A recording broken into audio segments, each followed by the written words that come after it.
Hare Krishna, everyone. A bit of chitter chatter here and there. Let's please settle down, ideally right here, so we can all be a part of the kirtan. Oh well, somehow, as soon as I announced that, the chitter chatter just increased in this volume. Anyone who can hear me say shh. That works every time. Hare Krishna. Let's please settle down, ideally right here, so we can all be a part of this kirtan. Hare Krishna.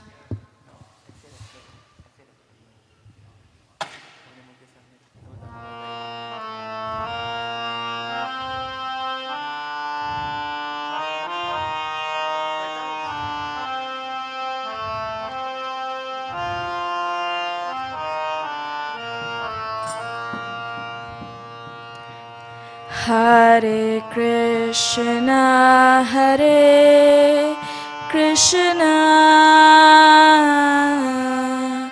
Krishna Krishna, Hare Hare,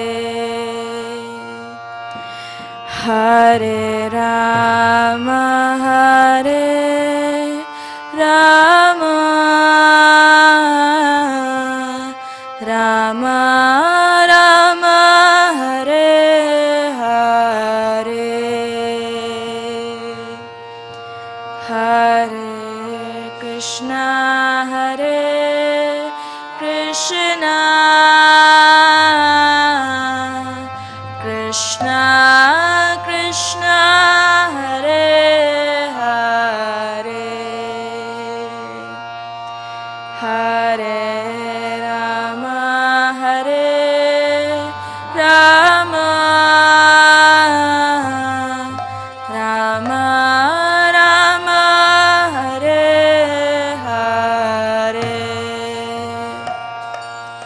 Hare Krishna, Hare Krishna, Krishna Krishna, Hare Hare, Hare Rama, Hare Rama, Rama Rama, Hare Hare.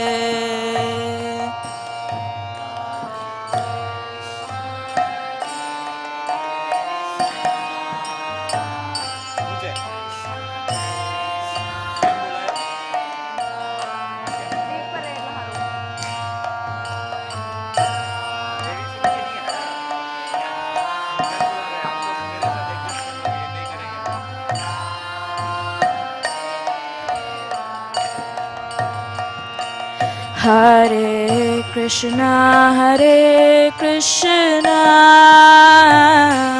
Krishna Krishna, Hare Hare, Hare Rama, Hare Rama, Rama Rama, Hare Hare.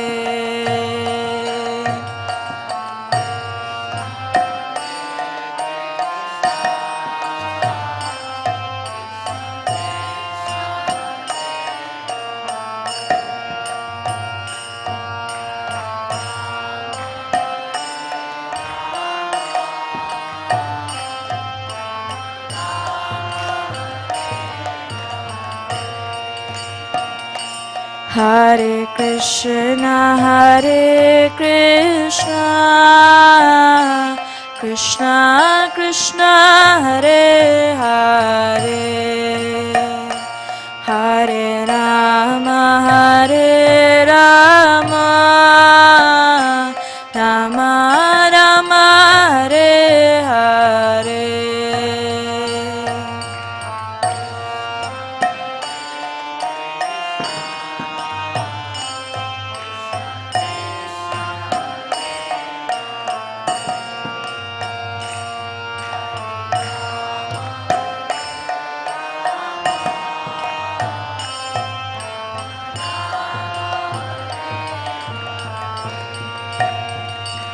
Hare Krishna, Hare Krishna, Krishna Krishna Hare Hare Hare Rama Hare Rama Rama Rama Hare Hare.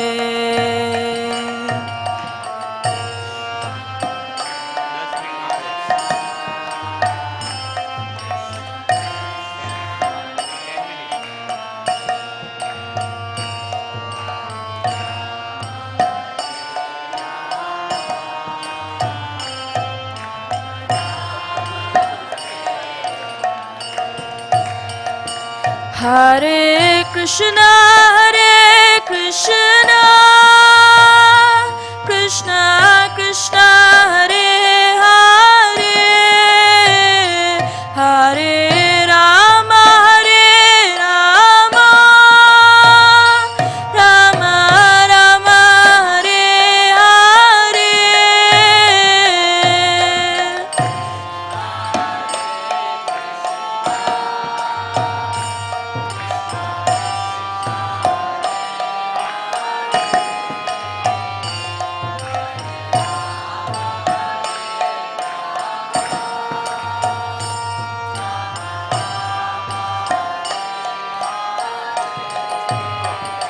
Hare Krishna, Hare Krishna, Krishna Krishna, Hare Hare, Hare Rama, Hare Rama, Rama Rama, Hare Hare.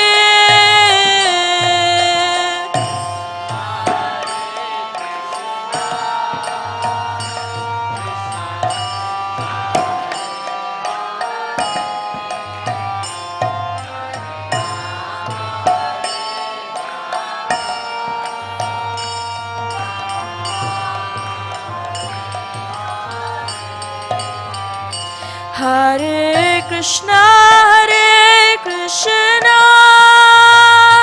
Krishna Krishna, Hare Hare, Hare Rama, Hare Rama, Rama Rama, Hare Hare.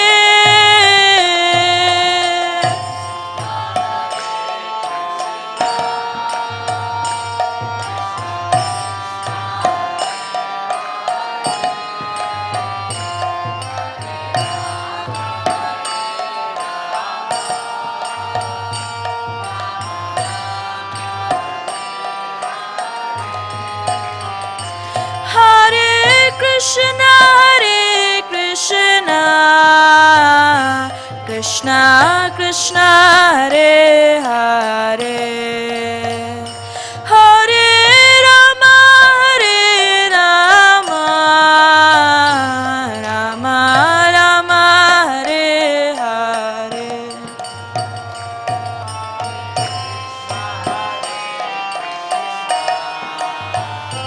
Krishna Krishna, Hare Hare, Hare Rama, Hare Rama, Rama Rama, Hare Hare, Hare Krishna, Hare Krishna, Krishna Krishna, Hare Hare, Hare Rama, Hare Rama,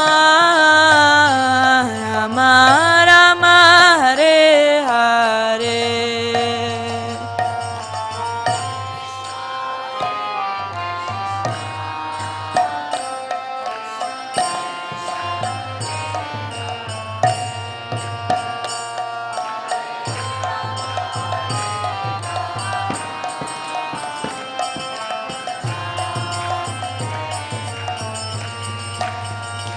Hare Krishna, Hare Krishna, Krishna Krishna, Hare Hare, Hare Rama, Hare Rama, Rama Rama, Hare Hare.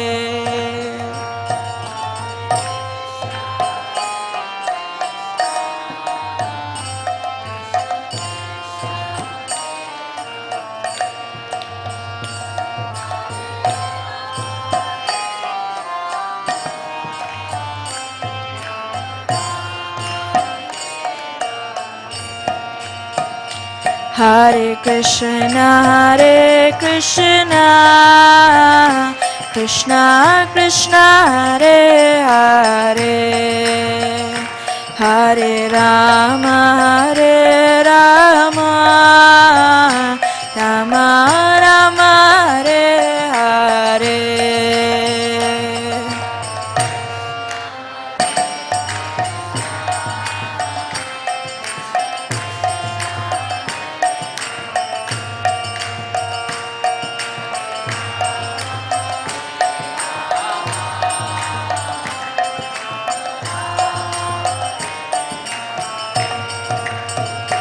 Hare Krishna, Krishna Krishna, Hare Hare, Hare Rama, Rama Rama, Hare Hare.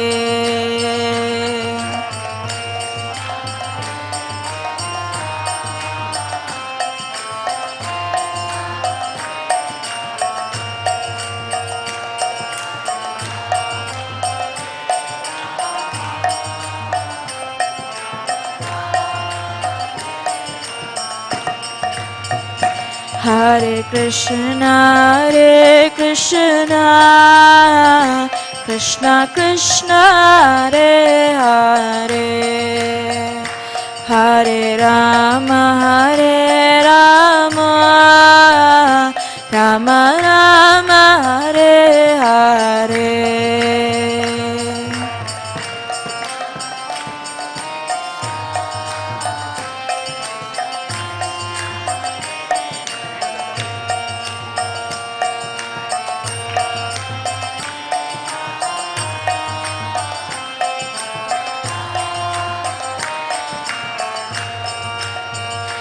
Hare Krishna,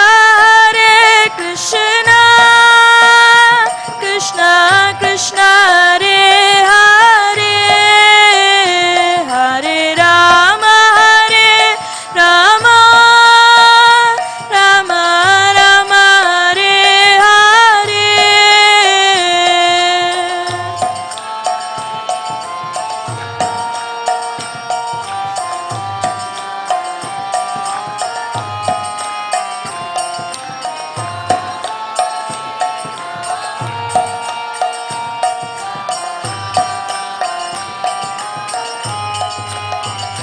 Hare Krishna, Krishna Krishna, Hare Hare, Hare Rama, Rama Rama, Hare Hare.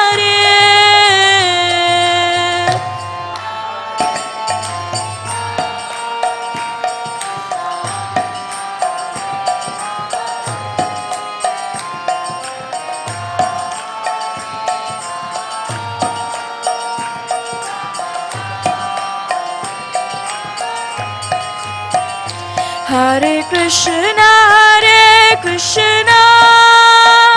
Krishna Krishna, Hare Hare, Hare Rama,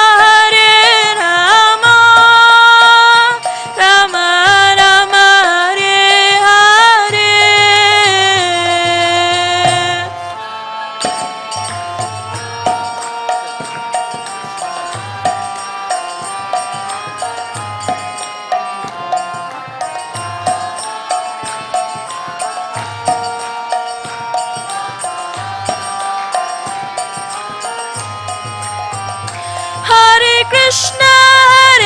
Krishna, Krishna Krishna, Hare Hare, Hare Rama, Rama Rama, Hare Hare.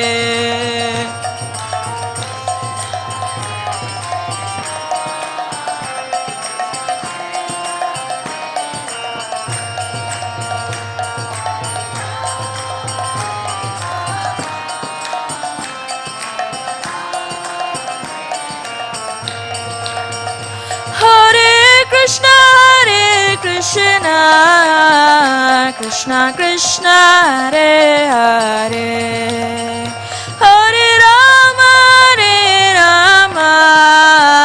Rama Rama Hare Hare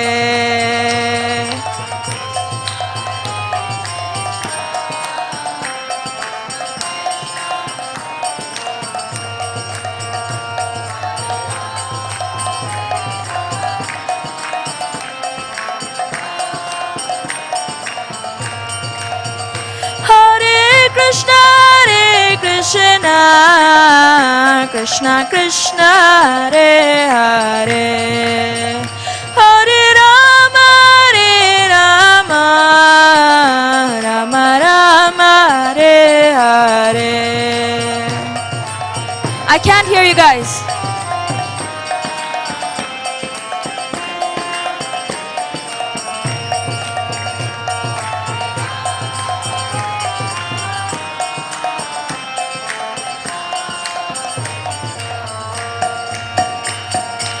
Hare Krishna Krishna Krishna Hare Hare Hare Ram Ram Ram Hare Hare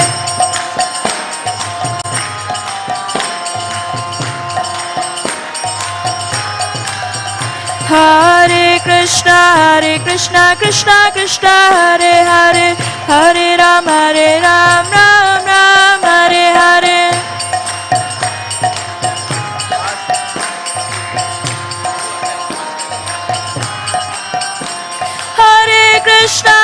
Krishna Krishna Hare Hare Hare Ram Ram Hare Hare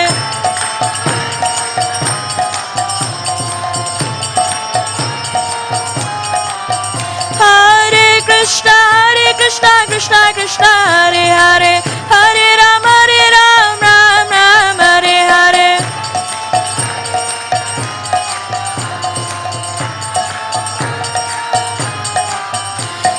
Krishna Krishna Krishna Hare Hare Hare Rama Rama Hare Hare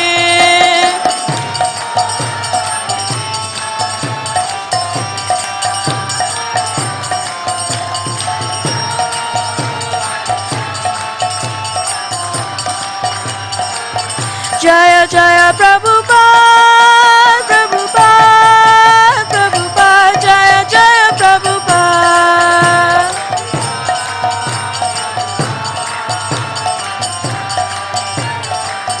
Jaya Jaya Prabhupada Prabhupada Jaya Jaya Prabhupada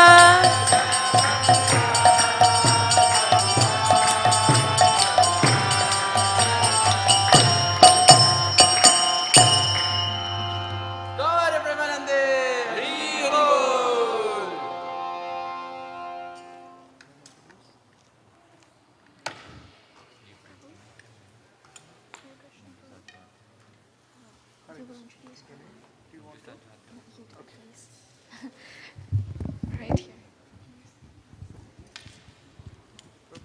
Prabhu is doing.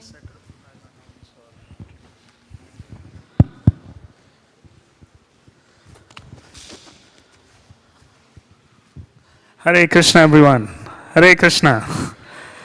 Can we all move forward, please? There's a lot of space. If you can all slide forward.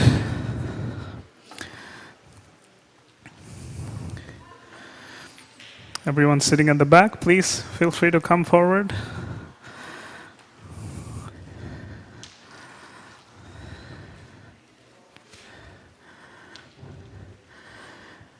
Thank you. Thank you all for being here. How many of you are visiting the temple for the first time or maybe second or third time? Show of hands.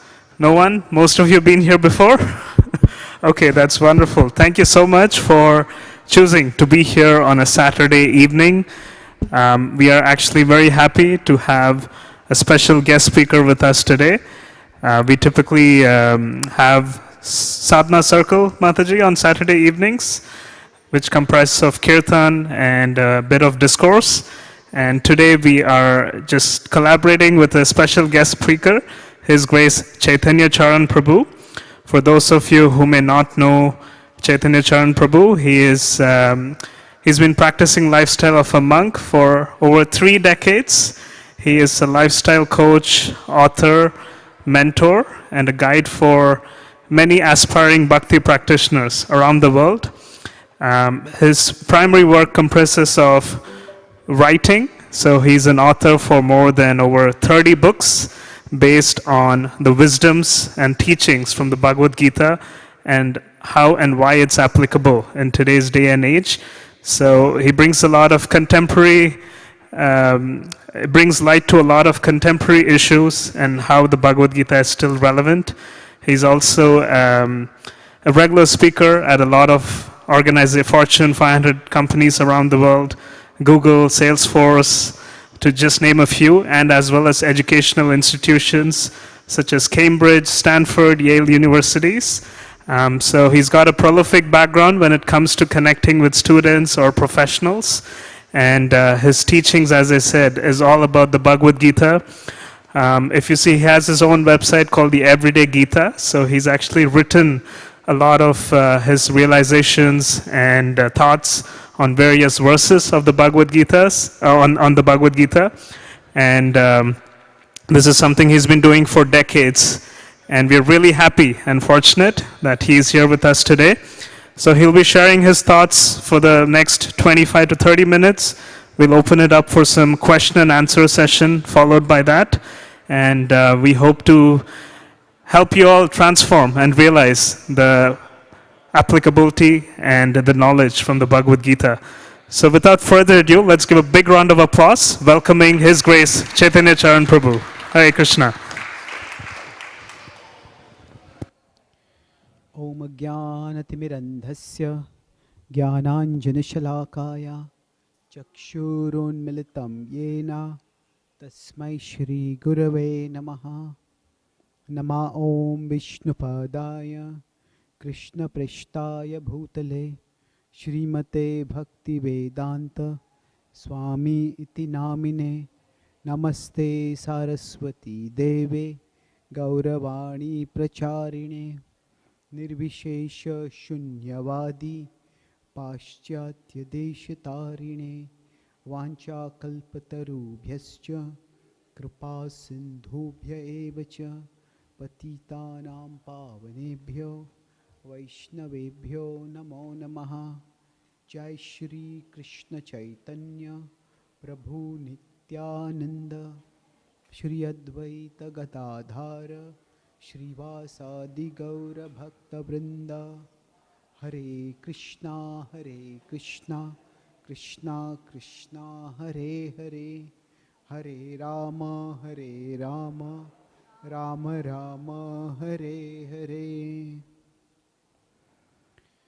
My dear Lord, please guide us all so that we can understand the principles of living as are taught in your words and fulfill the destiny that you have for each one of us. Hare Krishna. Thank you very much for coming today. And today I'll speak on the topic of karma, how karma works and how to get it work for us.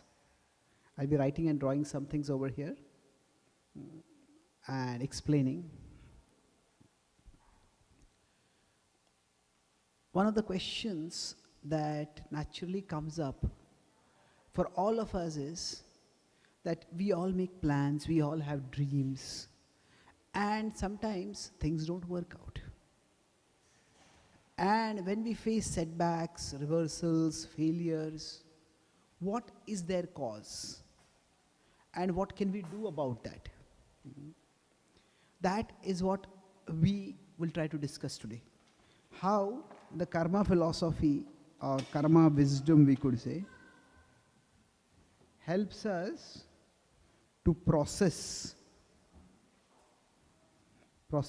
failure in life, and how to process failure, and then after that progress towards success. So the word karma itself has 4 different meanings which can be conveyed using an acronym ARCS. The word karma, the first meaning is activity. Any kind of activity is called as karma. So the Gita uses the word karma in this sense when it says that nobody can live without doing activity. Nahi kaschit kutamaki jatu tishtatya akarma krit. So we are always doing some activity or the other. Now, the word karma also means reaction. So all of us have to bear the consequences of our past karma. This is a little simple principle to understand that. Say if today we are in power and we are exploitative or abusive or manipulative towards someone else, and tomorrow we lose power and that person gets power, that person will get back at us. That's what is to some extent happening in American politics right now. The justice system was politicized and weaponized by one party previously. Now the other party is paying them back more or less in the same coin. So karma is in some ways that our actions have reactions, and the reactions may come after some time, but the reactions will come. So that is the idea of this is your own doing. As you sow, so shall you reap, as it is said. Now karma also refers to the connection. Connection between action, activity and reaction. This is, for example, this is where we talk about the law of karma. That the law of karma is universal, it is infallible, it is how there is karmic justice for everyone. So that principle, now how exactly that connection happens, that can sometimes be a little complex, and we'll discuss that. And the last part is selection. Selection means if you understand these things, then how should we act in our life? What kind of activity should we do? What kind of activity should we not do? So these are 4 broad meanings of the word karma. We could put it depiction as, say if I am here, I can do different kinds of actions. I can do different kinds of actions. This is my activity. Now each of these activities will bring some reaction in due course. There's a reaction. Now this whole network of action, reaction, the connection between each of these units, that is karma. Now based on this understanding, maybe I'll decide, okay, I don't want to do this. This is what I want to do. So ARCS, arcs. So the arc of our life is shaped by how we choose our actions in life. So now one key principle, I'll focus on the S part, but we will, activity and reaction, that's a simple principle we all understand in life. That in general, actions have results. If I put my hand in fire, my hand will get burnt. If I am not attentive and I put my foot on water or on a banana peel, I'll slip and fall. Actions have results. That is something we all understand. But there are some times when the connection is not visible. And like sometimes that's why people say, why do bad things happen to good people? I was giving once a talk on this topic and one person raised his hand. He said, I don't have that question. I have another question. Okay, what is it? He said. I asked, he said, is why do good things happen to bad people? Isn't it? So basically sometimes we may see that actions don't seem to lead to results. And so is the connection actually there? So to understand this principle of connection, it's important to recognize that our actions do lead to results, but the results may not be immediate. Why? Because our previous actions also contribute. Say consider, say somebody goes on top of a one-story building. They climb up or they go by an elevator and they jump down. Now they'll fall within a few seconds and there'll be some level of injury. Somebody goes up to a 10-story building. And from there they leap. The injury will be more, but the time also it will take will be more. If on the other hand, if somebody is in some kind of a helicopter, and from there they jump out. Now it may take a long time not a very long time, it will take some time. And in the intermediate, if they don't look ahead, they feel, okay, I have a nice ride, I'm having the wind whistling through my ears, I'm seeing all the scenery. Well, you are seeing the scenery now, after that, in our life, our body's parts, pieces will not be like a scenery to see for anyone. Isn't it? So what happens is, if a person has gone to a greater height, that effort in going to a greater height will create a certain delay before the results come out. If somebody is indiscriminate in spending money, if they have a lot of money, then they may not face any bankruptcy immediately. But the fact that they're spending money is going to have a result. If somebody has a credit line somewhere, and in some stores, and they can keep buying, they don't seem to have to pay anything at all. They buy up something worth $10, $50, $100, $1,000, and throughout the month they are buying. And at the end of the month, they go and buy something worth $10, and they get a bill worth $10,000. Hey, what happened? Well, it is all that you were buying previously, it is all accumulated now. So the point over is that there is sometimes a delay. The delay happens because of somebody's past karma creating a certain level of buffer. The results will come, but the results may not come immediately. But the connection between action and result is always there. And learning to see bigger frames of reference is what intelligence is all about. Intelligence, say if somebody is mean to us, we are talking with someone, that person is mean to us. It's a terrible person. That's just a quick judgment we can have, it's a terrible person. But then somebody else may tell us that actually in the past, somebody from your region, somebody from your ethnicity was very mean to that person. But I was not. Okay, you are not. But then you make some sense. We belong to a particular group. We can say it's unfair. Why am I being targeted by somebody who looks like me? It's a fair question. But that person's action is not completely unreasonable. See, intelligence means we learn to expand our frame of cause and effect. Why is this person dealing with me like this? That one aspect of intelligence is that we learn to expand the frame of cause effect. There is an action and there is a result. There is a cause and there is an effect. But we need to be able to expand it. So if I slap someone, that person feels hurt.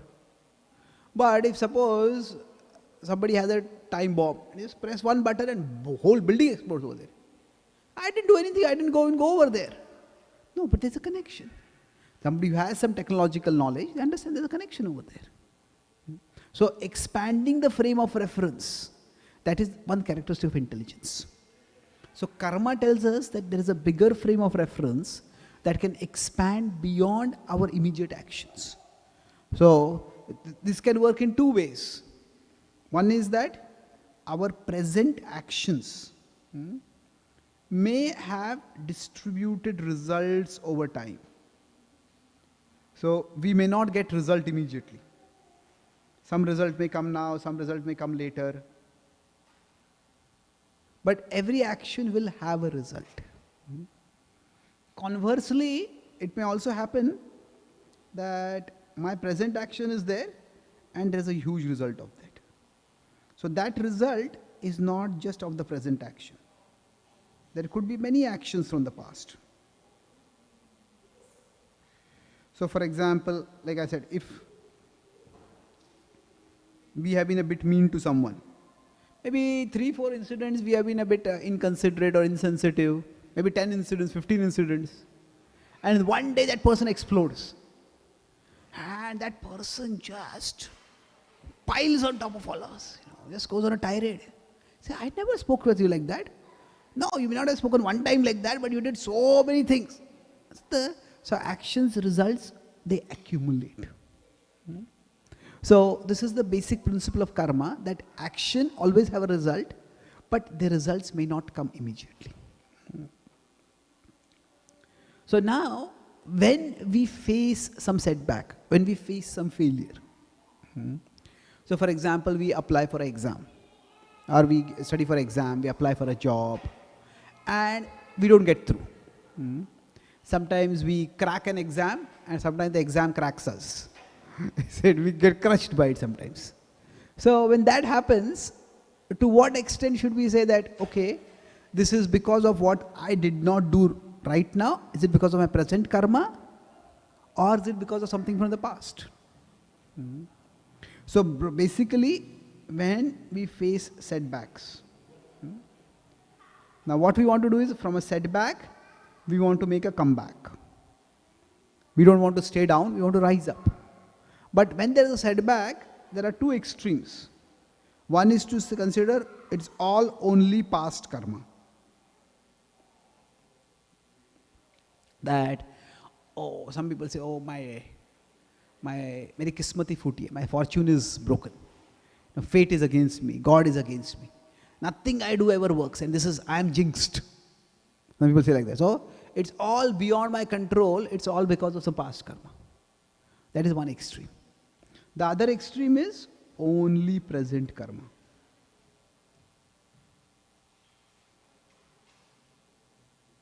Sometimes we may decide to invest our money somewhere, and we do a reasonable amount of homework, and it seems to be a good investment. We invest our money, and suddenly the unpredictable stock market crash, and the whole money is lost. Say, maybe I should have not invested there, I should have done this, I should have done that, I should have done that. If we had done a reasonable amount of research and caution before that, and after that something went wrong, there's not much we could have done at that time. So beating ourselves up for things beyond our control is just as bad as assuming that nothing was in our control. So past karma means, when we say only past karma, there's nothing in my control. Only present karma means everything was in my control, and therefore I beat myself up. So actually speaking, we need to understand that both are possible. That it's past karma for things beyond my control.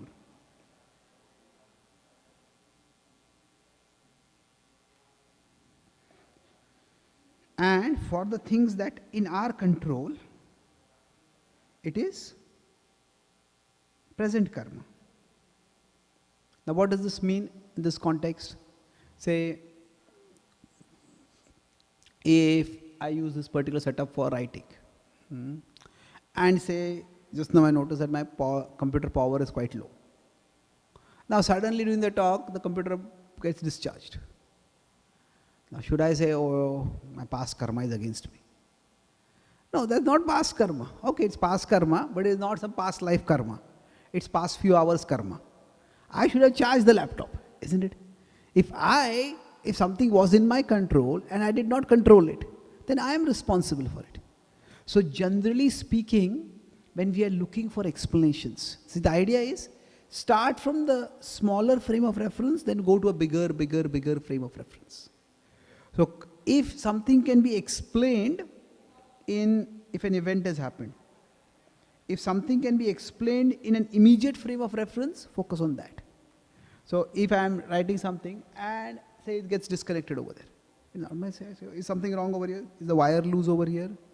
Has that projector lost its power? Is the pen not working? Look for some immediate explanation. When the immediate explanation doesn't work, then look for some bigger explanation. Is this app itself buggy? Or is this computer itself having some problem? Maybe I need to get a new computer. Beyond that, I could go to a further bigger frame of reference. That I could say that maybe this whole system of writing doesn't work for me. I should change everything. So what happens? A pathological mentality is when we take a small issue and escalate it to a huge level. Like say, if one person does not respond to our phone call, and we start thinking, okay, nobody cares for me, nobody respects me, nobody values me. I'm all alone, I'm disrespected, I'm devalued. What is the point of living? Hey, just one phone call will not respond. Why are you going to that level? So the principle in Vedic logic, which is called Sankhya, is that start with immediate explanations. When immediate explanations don't work, then go towards a distant explanation. So the principle of karma is, could past karma be a factor? Yes, it could be. But start with the present karma.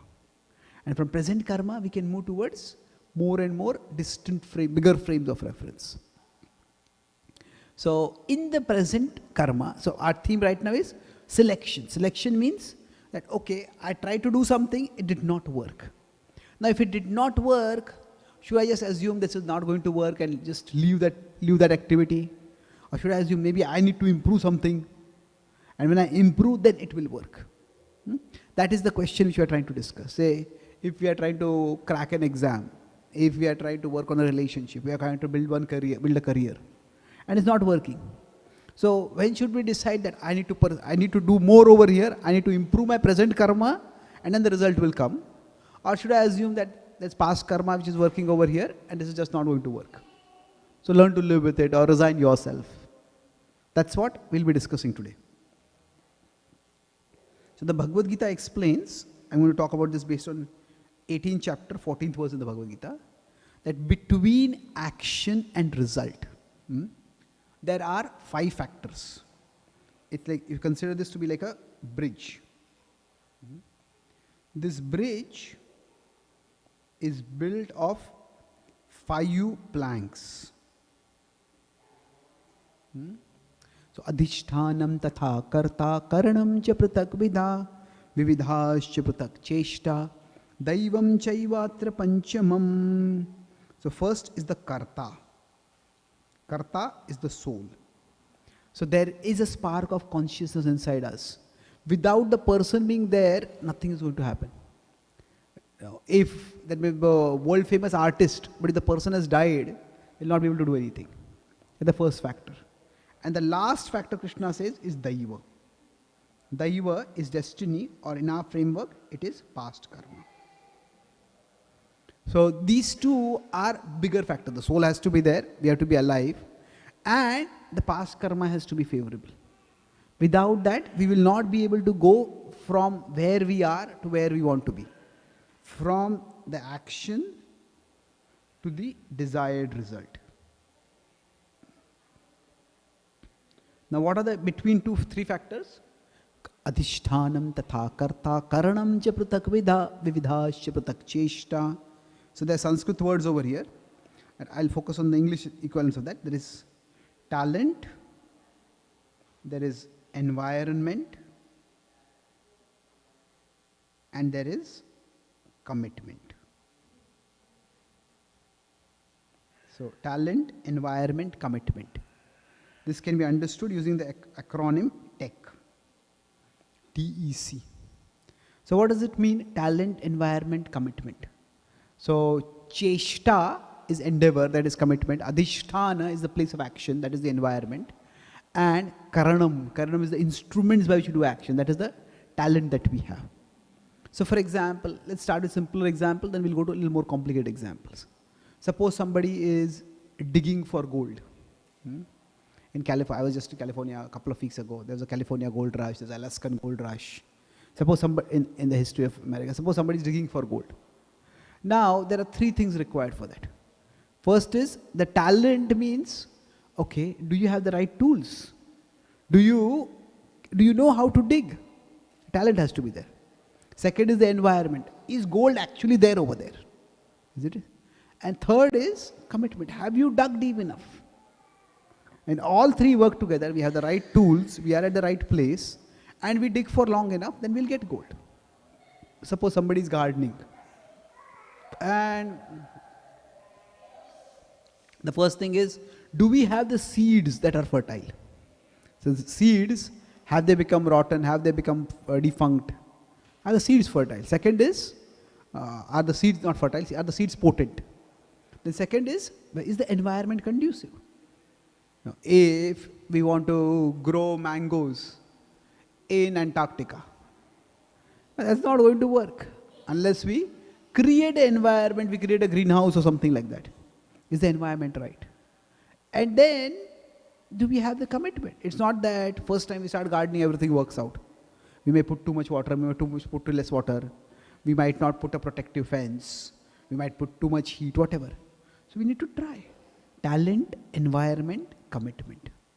All three are required, and all these three are a part of our present karma.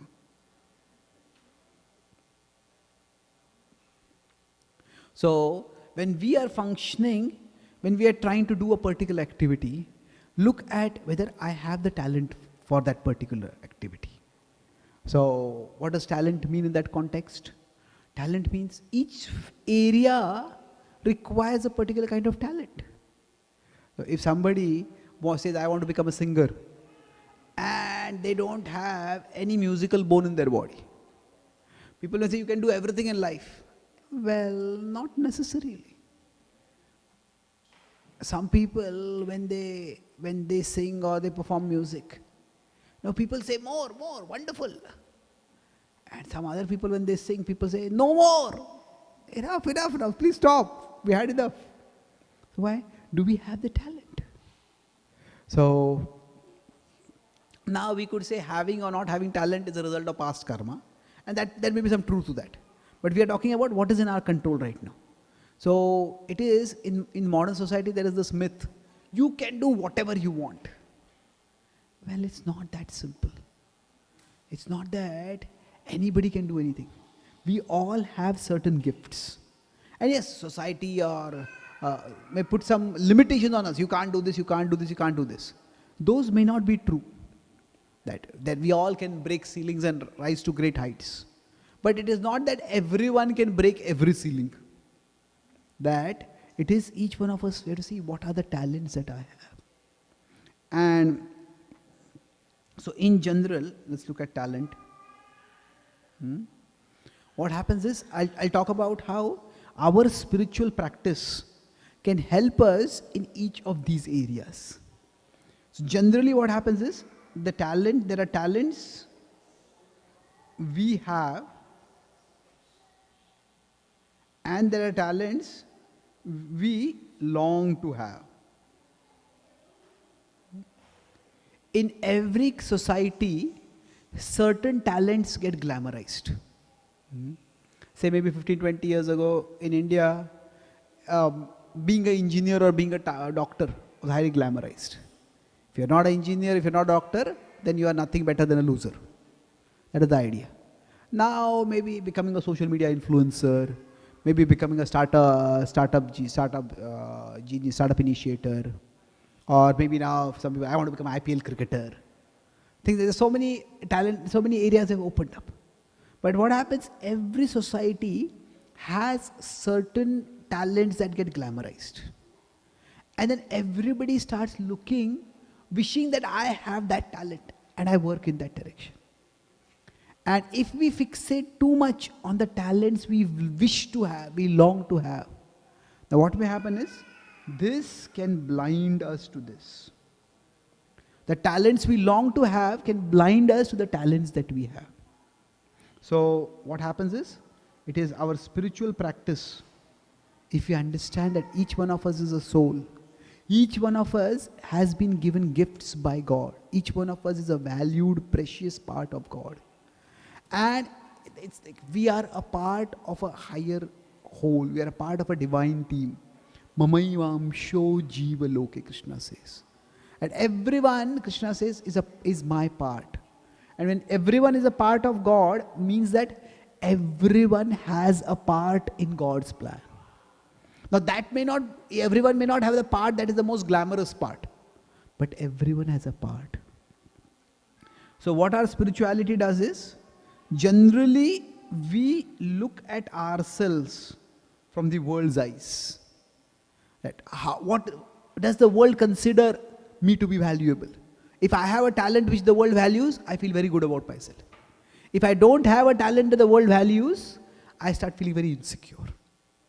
Or even if I have a talent the world values, but if somebody else has that talent more than what I have, then also we start feeling insecure. So this keeps us very insecure.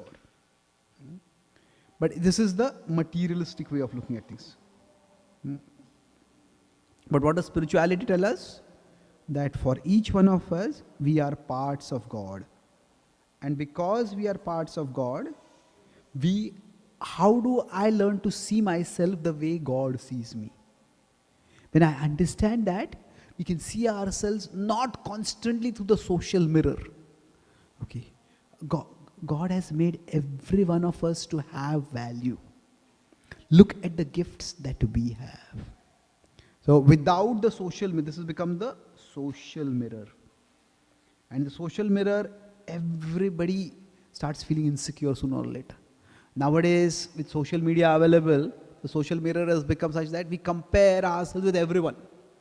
We make one post on our Instagram or TikTok and somebody else puts a post, they get more views, more likes.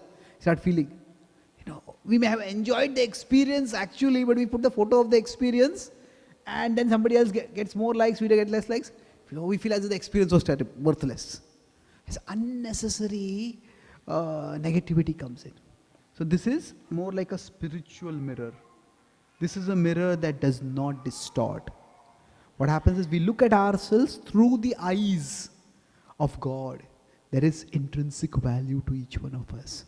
So it becomes, that's why if we chant Hare Krishna, practice bhakti and connect ourselves with Krishna, we will be able to observe our talents better.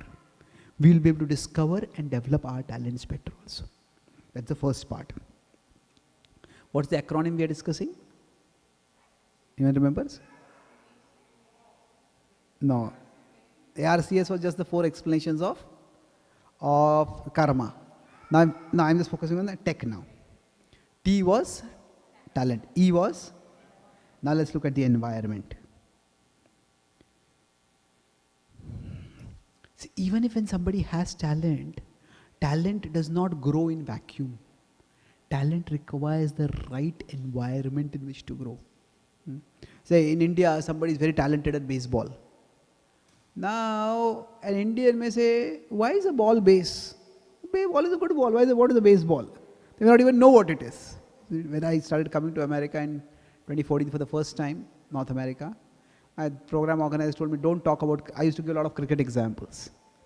He said, don't give any cricket examples here. I said, why is that? Do Americans not like cricket? He says, no. For Americans, cricket is an insect. It is not a game at all. Now, of course, with franchisee cricket coming in and all that, there's a little bit more the Indian diaspora has also become big. So sometimes we may have a talent, but we may not have the right environment. And if that environment is not there, then even the best talent may not actually be able to develop. So, when we are in a particular environment, we all grow in a particular environment. Say, somebody is growing in a place where there are no good schools, but they have very good educational talent. Then what happens? Then they need to go to an environment where that talent can be developed. That may be difficult. We have to leave home, go to another place to study. That may not be easy. Now, for us to place ourselves in the right environment, see, the tendency of the mind is that, see, if we are here in a particular environment, there are 2 possibilities. We can either become attached to the environment, or we can become averse to the environment. Now, whether we become attached or we become averse, quite often we get emotionally fixated in that environment. We get emotionally locked. So sometimes we may have a particular talent, but developing that talent may require for us the necessity to change our environment, go to a different environment. If we are attached to a particular environment too much, then that talent may not develop. When the Pandavas were in the forest, they were in exile, but at least although they had lost everything, they had each other. And that was their solace. But then Vyasdev came and told Arjuna, a great war is going to happen now, and you need to acquire more weapons. You need to perform more austerities and appease the gods and get some celestial weapons. And he recognized that he would have to leave his family and go to the Himalayas to perform austerities. And he was ready to do that. He went in that environment, although it was difficult. Now, he could have been attached, oh, now, because I'm in the forest, but at least I lost all my kingdom, at least I have my family, why do I have to give up my family? No, if that's what is required, we may need to do that. So what happens is, when we have a spiritual vision, we understand that our domain of action need not be limited to a particular environment. While I am in that environment, let me live and make the best of that. But our domain of action is not limited to a particular environment alone. When we are in a particular environment, we need to work harmoniously. But if you become too attached, like sometimes some people become too attached or they become too averse. Like if averse means, say, if somebody was born in a bad neighborhood, somebody had a bad upbringing. Now that bad upbringing might have got over 10 years ago, 12 years ago, 5 years ago.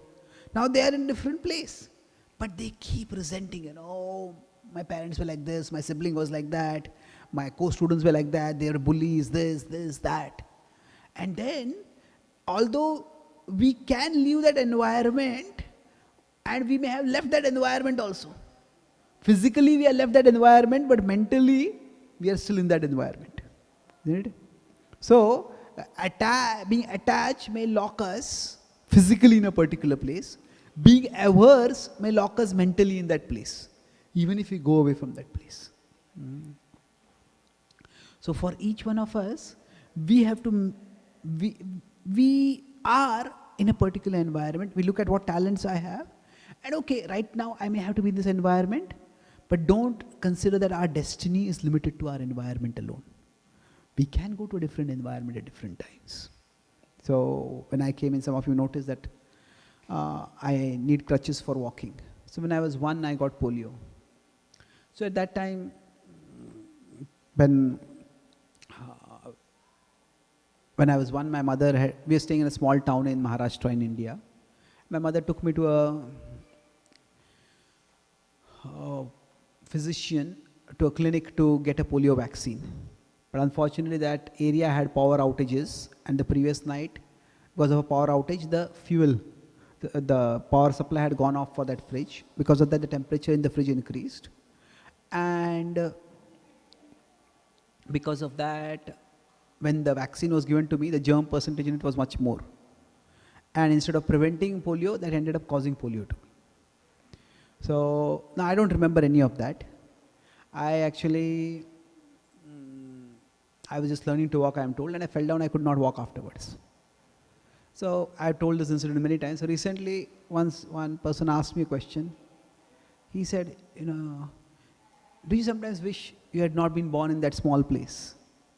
If you had been born in a place where there were more medical facilities, if you had been born in a place where, maybe in a place like America or wherever, then something like this would not have happened to you. So I said, I never thought like that. And one reason is that for me, my crutches are like my glasses. I can't see very well without my glasses. But that I wear glasses does not occupy a lot of headspace for me. Oh, I need glasses, I need glasses. No, pick up glasses, put on the glasses, and move on with life. Like that, pick up the crutches and move on with life. So one reason that I look back and thought, why don't I feel any kind of resentment about that situation, that particular situation? One reason was, I would say, is my mother. When I was growing up, I was around 2.5 or 3, and I remember that a distant relative had come to our home, and she was consoling my mother, saying, "It's so sad, your son got polio." And